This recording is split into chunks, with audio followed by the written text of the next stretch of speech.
Dear friend, मैं Bittu Tiwari. Friends, आप सभी का हमारे यूट्यूब चैनल पे स्वागत है। इससे पहले यदि आप हमारे चैनल पे नए हैं तो हमारे चैनल को सब्सक्राइब कर लीजिए ताकि हमारे द्वारा दी जाने वाली नए नए वीडियो की नोटिफिकेशन आप तक सबसे पहले पहुंच सके और जो अपना वर्क है वो आप अच्छे से कर सके। तो यहाँ पे जो आज हमारा टॉपिक है रियल एनालिसिस के अंदर, जैसा कि हमने जो है सीक्वेंस के स्टार्ट कर दिए। टॉपिक जो हमारा है वो सीक्वेंस हमारा स्टार्ट हो चुका है। अब यहाँ पे जैसा कि हमने बताया था कि जो सीक्वेंस है, सीक्वेंस जो है हमारा तीन नेचर शो करता है। क्या है? तीन नेचर शो करता है। या तो सीक्वेंस हमारा कन्वर्ज करेगा, या फिर हमारा सीक्वेंस डाइवर्ज करेगा, या फिर जो हमारा तीसरा यहाँ पे प्रॉपर्टी शो कर सकता है वो ऑक्सीलेट। अब ऑक्सीलेट करेगा या फिर कन्वर्ज करेगा या फिर डाइवर्ज करेगा। कोई सीक्वेंस है चाहे तो ये प्रॉपर्टी सेटिस्फाई करेगी, या फिर ये करेगी, या फिर ये करेगी। तीनों में से कोई एक ही प्रॉपर्टी सेटिस्फाई करेगी। तो ये हमने पहले भी बताया है। यदि आपने प्रीवियस वीडियोज रियल एनालिसिस की नहीं देखी है तो पहले आप उसको देखिए, फिर यहाँ पे आइए। अब यहाँ पे ऑक्सीलेट यदि हमारा सीक्वेंस करेगा तो ये दो नेचर शो करेगा, जैसा कि हमने बताया भी है। पहला ये है कि फाइनाइट ऑक्सीलेशन। क्या है? Finite oscillation. ठीक है। और जो दूसरा पार्ट इसका है वो क्या हो जाएगा? Infinite oscillation.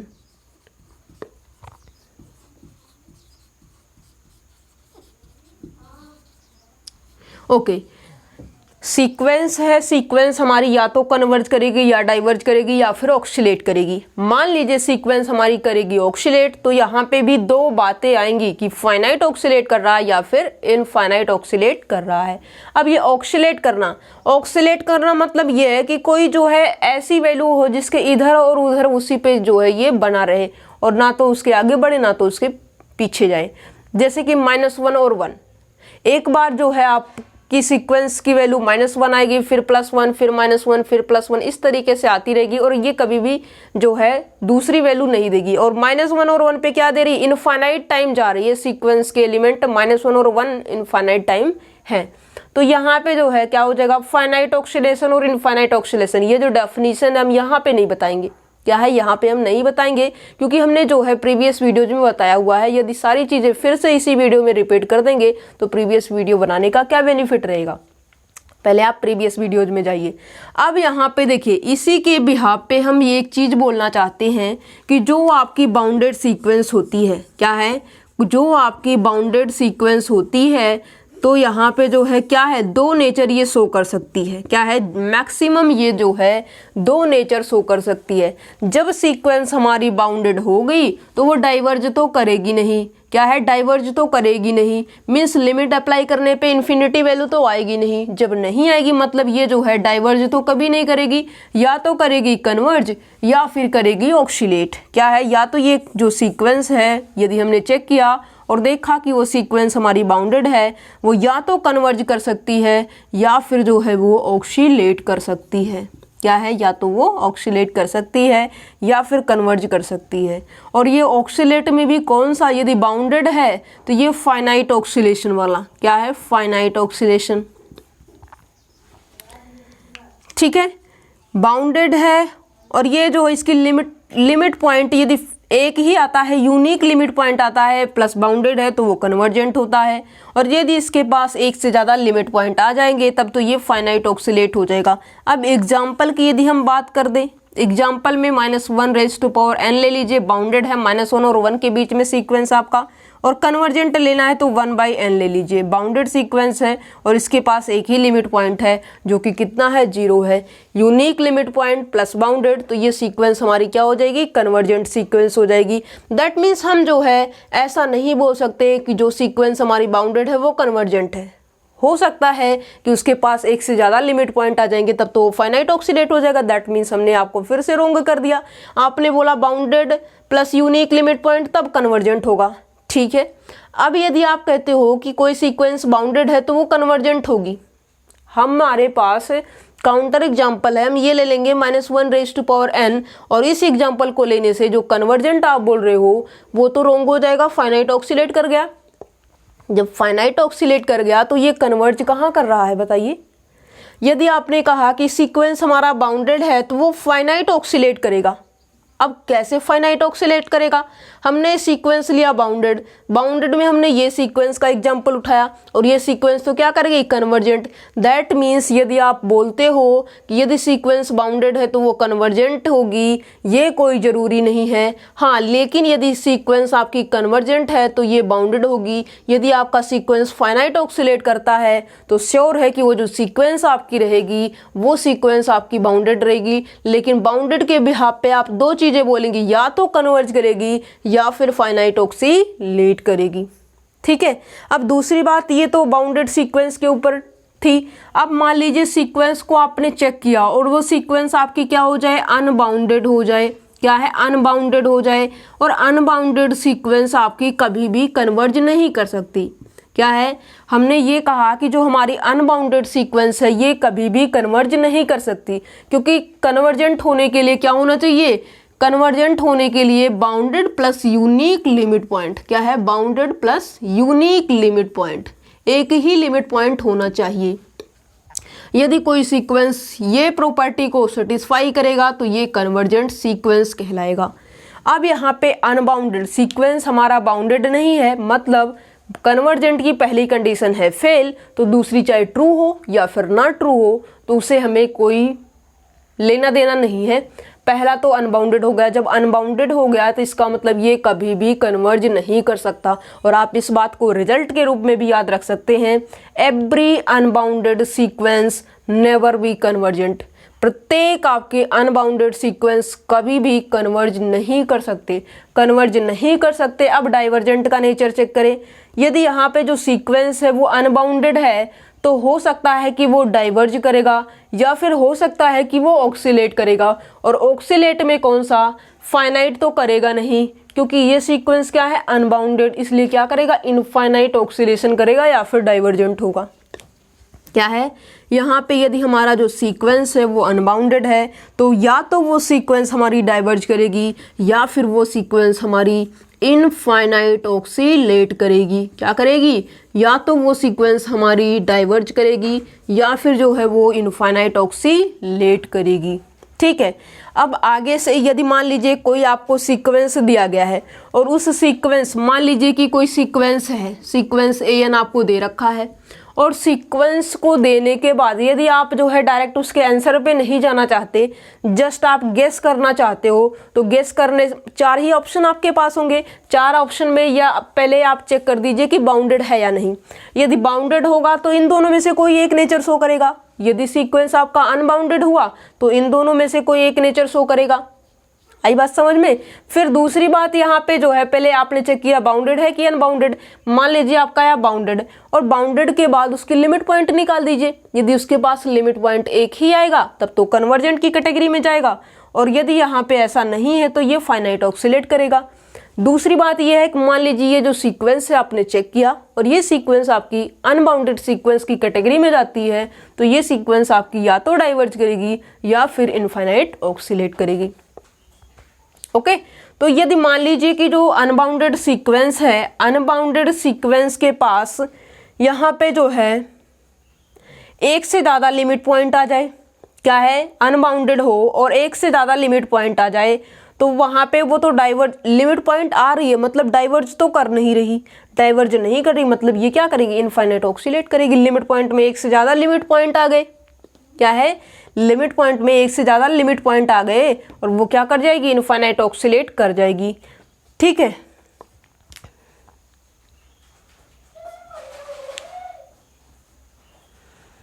ओके, ये बात रही। और जो आपका अनबाउंडेड सीक्वेंस है ये आपका कभी भी कन्वर्ज नहीं कर सकता, और जो यहाँ पे बाउंडेड सीक्वेंस है ये आपका कभी भी डाइवर्ज नहीं कर सकता। क्या है? जो आपका बाउंडेड सीक्वेंस है ये कभी भी डाइवर्ज नहीं कर सकता और अनबाउंडेड सीक्वेंस आपका कभी भी कन्वर्ज नहीं कर सकता। ठीक है, तो इस बात को आप अपनी लैंग्वेज में लिख सकते हो अपनी नोट्स के अंदर। आगे बढ़ते हैं।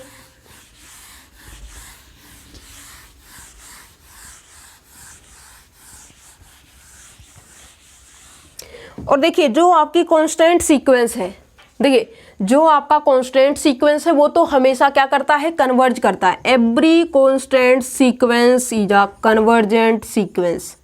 Every constant sequence is a convergent sequence. अब कांस्टेंट है, मान लीजिए कि हमने कांस्टेंट सीक्वेंस ये उठाया, ठीक है, इसके हर एक एलिमेंट की वैल्यू 1 है और ये जो सीक्वेंस है ये कैसी है, कांस्टेंट, एक ही वैल्यू रिपीट हो रही है बार बार, तो ये क्या हो जाएगा, ये 1 है, यहाँ पे जो है बाउंडेड है, बिल्कुल है बाउंडेड, 1 एक ही नंबर है तो बाउंडेड तो है ही, तो ये बाउंडेड भी हो जाएगा। प्लस इसके लिमिट पॉइंट की बात करें तो इसके पास जो है लिमिट पॉइंट में सिर्फ 1 जाएगा, यूनिक लिमिट पॉइंट भी है, unique limit point plus bounded, इसका मतलब ये क्या हो जाएगा, कन्वर्जेंट। बट सीरीज में ऐसा नहीं होता, क्या है, सीक्वेंस में तो ऐसा हो जाता है कि every constant sequence is a convergent, but series में ऐसा पॉसिबल नहीं है। क्या है, सीरीज के अंदर आपको ये चीज़ें देखने को नहीं मिलेगी। मान लीजिए कि कोई सीरीज आपको ये दे दी गई है, summation n varying from 1 to infinity, और यहाँ पे मान लीजिए जो है 1 दे दिया गया। अब ये 1 क्या है, अब इसको क्या करना है, कन्वर्जेंट और डाइवर्जेंट चेक करना है, तो यहाँ पे 1 + 1 + 1, इस तरीके से आप कितने एलिमेंट को ऐड करेंगे अप टू इन्फिनिटी। इसके पास नंबर ऑफ एलिमेंट इन्फिनिटी है, 1 + 1 आपने ऐड किया 2 आया, 2 में फिर उसे 1 ऐड किया 3 आ गया, 3 में +1 किया तो 4 आ गया।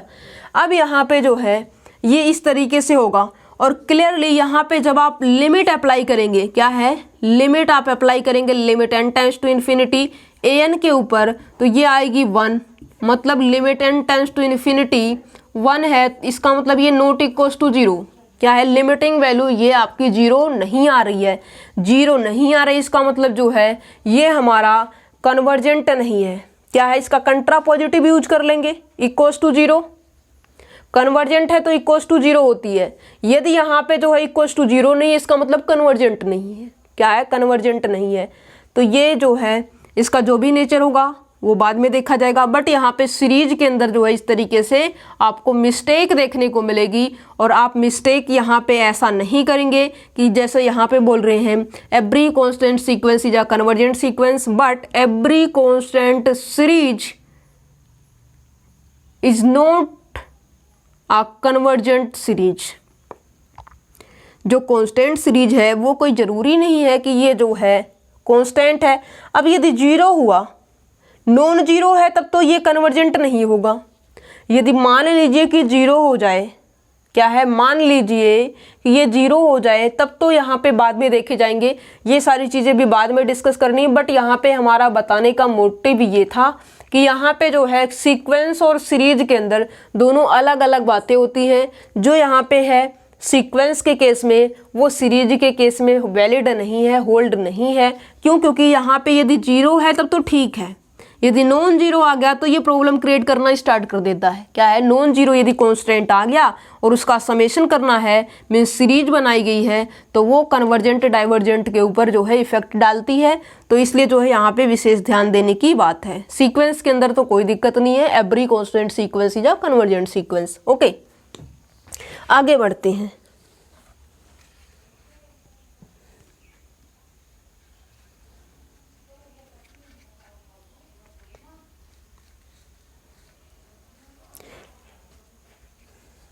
अब यहाँ पे बात करते हैं बोल-जानोव-वायरस्ट्रास थ्योरम। क्या है? बोल-जानोव-वायरस्ट्रास थ्योरम की। और ये क्या कहती है कि जो आपका बाउंडेड सीक्वेंस होता है उसके पास कम से कम एक लिमिट पॉइंट तो होता ही होता है। Bolzano Weierstrass theorem, every bounded sequence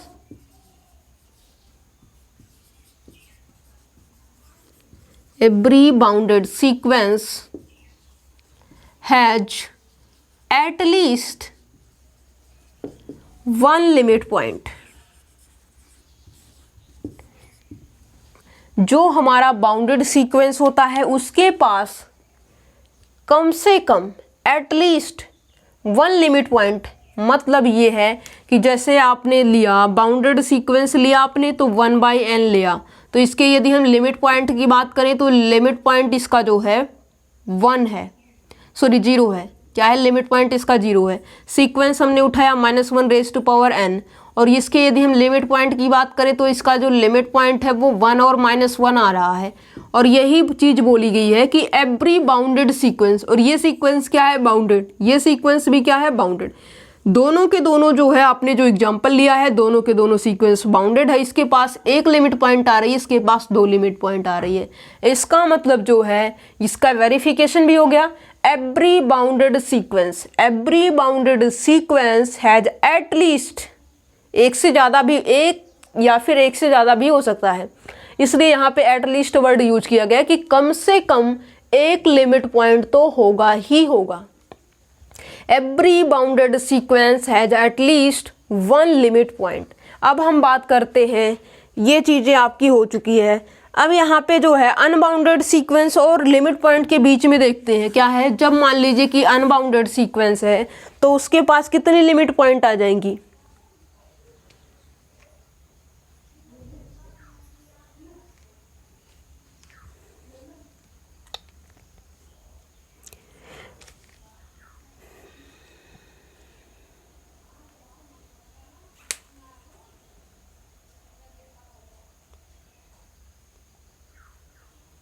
अब देखिए बात करते हैं कि कोई सीक्वेंस है, क्या है, मान लेते हैं कि कोई सीक्वेंस है। सीक्वेंस के हर एक मेंबर क्या है, पॉजिटिव है। मतलब ऐसा नहीं है कि सीक्वेंस का मेंबर नेगेटिव भी जा रहा है, पॉजिटिव भी जा रहा है और जीरो भी हो रहा है, ऐसा नहीं है।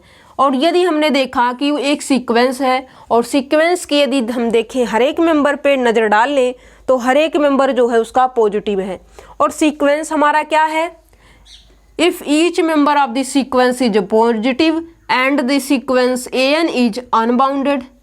क्या है ये सीक्वेंस, अनबाउंडेड भी है। इसके हर एक मेंबर कैसे है, पॉजिटिव है। सीक्वेंस कैसी है, अनबाउंडेड सीक्वेंस है, ठीक है। और तीसरी बात यहाँ पे जो है बात करें कि इसके पास कोई भी लिमिट पॉइंट नहीं है। क्या है, इसके पास कोई भी लिमिट पॉइंट नहीं है। And sequence an has no limit point, then the sequence an is divergent and divergent होगा। और किसके ऊपर डाइवर्ज करेगा, प्लस का इन्फिनिटी। क्या है, यदि इसके डाइवर्ज की बात करें तो किस पॉइंट के ऊपर ये जो है डाइवर्ज करेगा, कहाँ पे करेगा, और इन्फिनिटी तो आपका पॉइंट है नहीं, इन्फिनिटी आपका नंबर नहीं है। तो यहाँ पे जो है क्या करता है, सीक्वेंस जो an है वो डाइवर्ज कर जाएगा कहाँ पे, प्लस का इन्फिनिटी पे, और ये डाइवर्जेंट होगा। सीक्वेंस an है, उसके हर एक एलिमेंट पे हमने नज़र डाली और उसके हर एक एलिमेंट को हमने देखा कि उसका हर एक एलिमेंट पॉजिटिव है।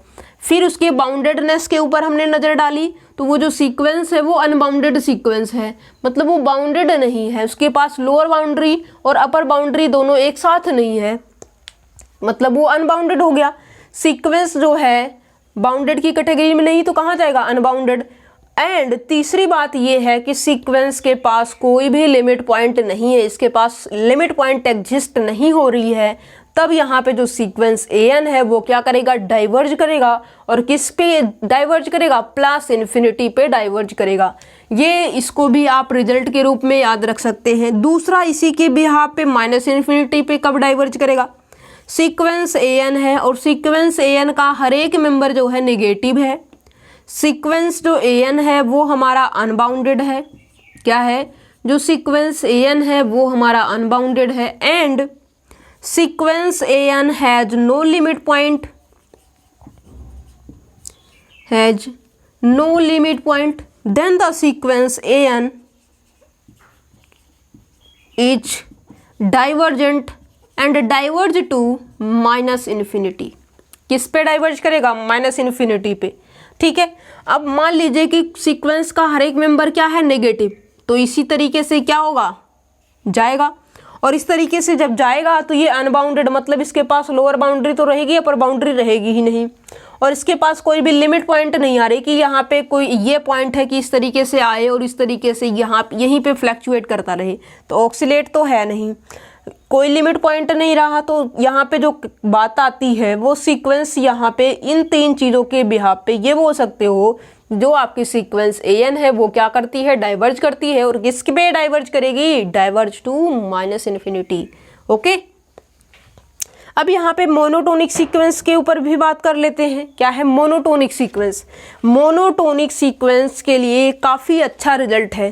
कोई आपका मोनोटोनिक सीक्वेंस हो और उसके पास जो है क्या है, कोई आपका मोनोटोनिक सीक्वेंस हो और उसके पास या तो जो है और साथ ही साथ क्या हो जाए, बाउंडेड हो जाए।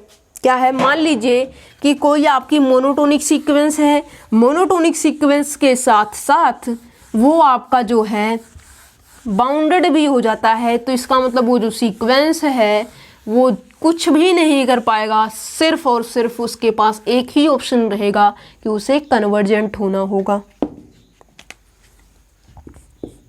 If sequence AN is monotonic plus bounded and bounded, then the sequence AN is CGT, means convergent. If sequence AN is monotonic and bounded, then sequence AN is convergent. Okay.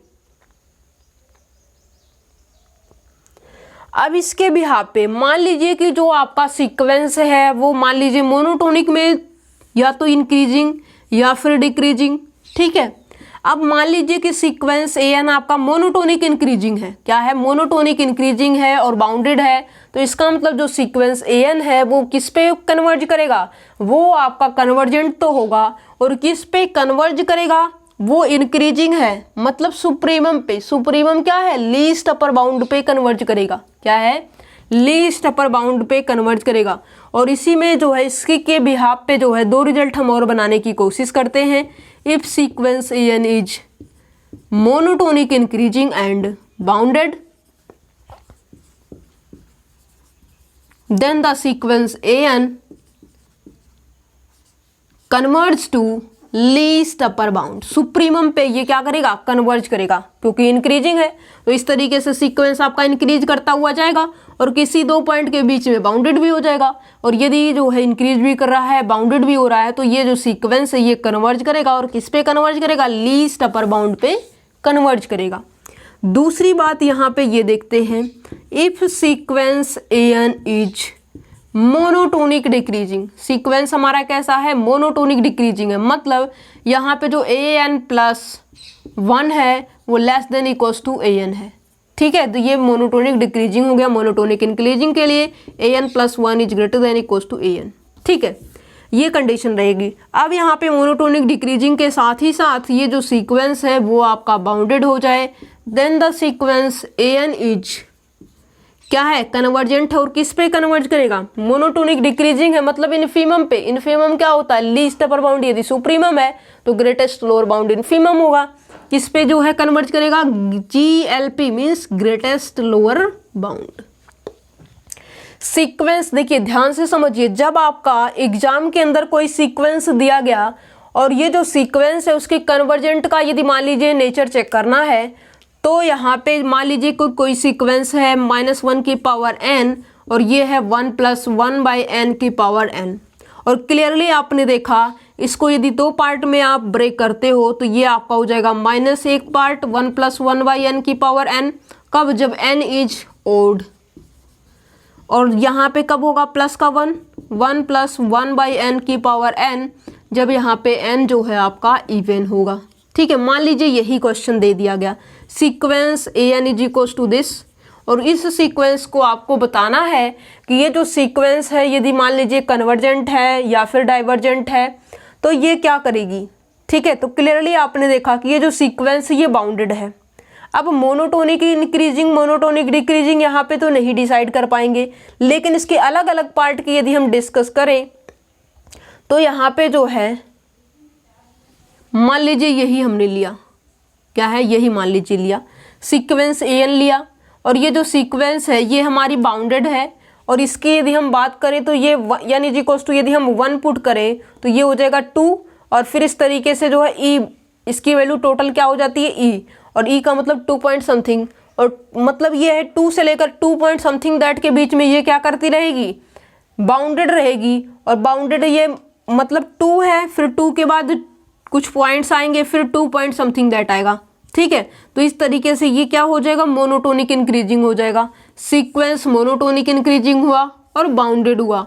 तो ये जो sequence है किसके ऊपर converge करती है, इसके least upper bound मतलब सुप्रीमम, इसकी बड़ी से बड़ी वैल्यू क्या हो जाएगी, ई, जो कि ए की वैल्यू है, और लिमिट आप अप्लाई करेंगे तो यहाँ से ई भी मिल जाएगी, और इसका जो लीस्ट अपर बाउंड है वो ई रहेगा। ओके, तो यहाँ पे इस तरीके से क्वेश्चन को आपको एग्जाम में सोल्व करना होता है।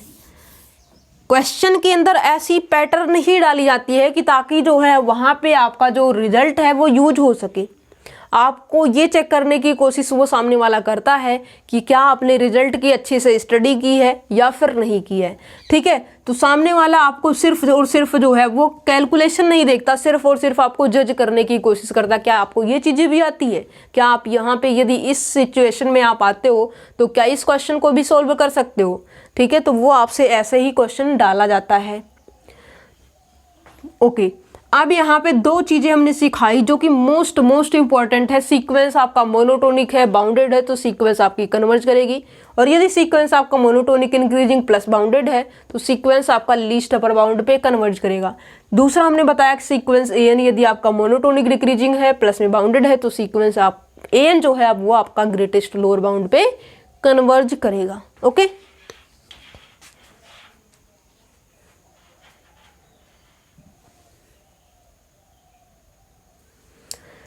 ठीक है।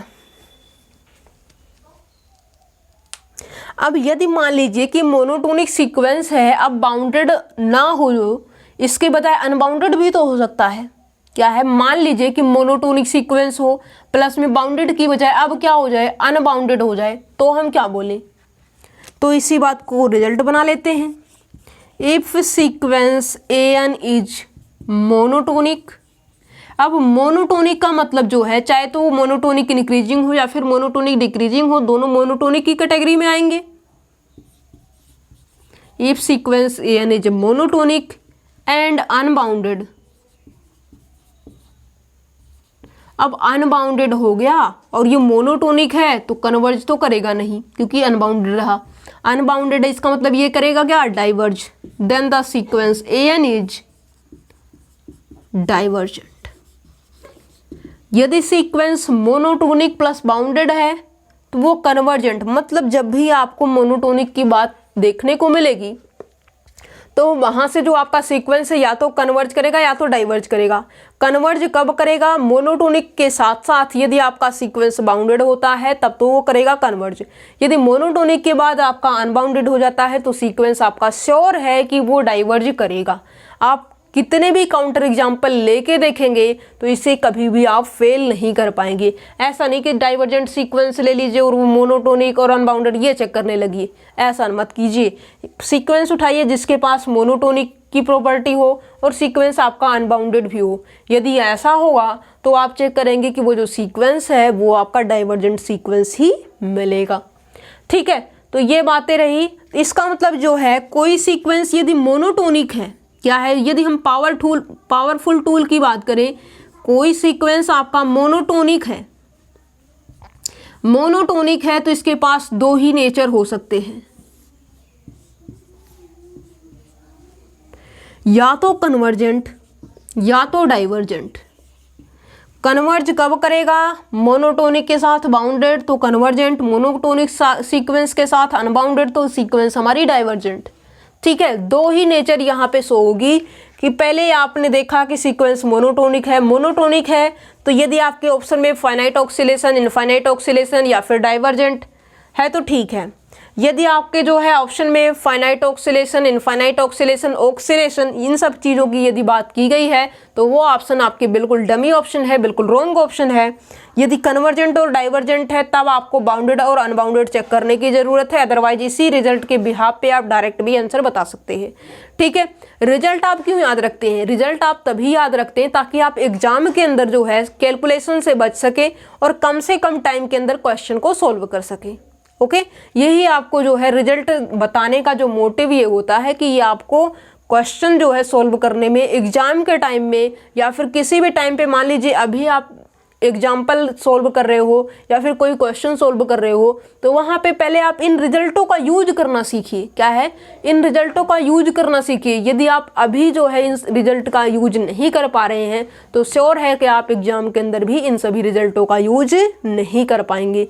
इसलिए जो है पहले आपका काम है कि इन सभी रिजल्टों को, जितने भी क्वेश्चन आप सोल्व करते हो, उन सब के अंदर इन सब चीज़ों का जो है यूज करना सीखिए। जैसे जैसे आप यूज करना सीखेंगे वो सारी चीज़ें आपके माइंड में सेट हो जाएंगी। आपको कुछ भी करने की ज़रूरत नहीं है, जस्ट आपको रिजल्ट याद रखना है, उसके बेसिस पे क्वेश्चन सोल्व करना है कि ताकि इस रिजल्ट का यूज जो है इस क्वेश्चन में हो सकता है, हाँ इस क्वेश्चन में यूज हो सकता है। तो ऐसे ऐसे क्वेश्चन आप पिक कीजिए और उसको सोल्व कीजिए और इसका रिजल्ट का यूज कीजिए उसके अंदर। ठीक है, तो जब आप क्वेश्चन को सोल्व करेंगे वो सारी चीज़ें आपके माइंड में एक प्रोसेस होगा। क्या है? आपके माइंड में एक प्रोसेस होगा और वो प्रोसेस जो है आपको सिर्फ और सिर्फ प्रैक्टिस करने से ही मिलेगी आपके माइंड को। ओके, तो ये सारी बातें हमने जो है आपको बता दी है। यदि आप चैनल पे नए हैं तो चैनल को सब्सक्राइब कर लीजिए। वीडियो आपको पसंद आई हो तो वीडियो को लाइक कर दीजिए।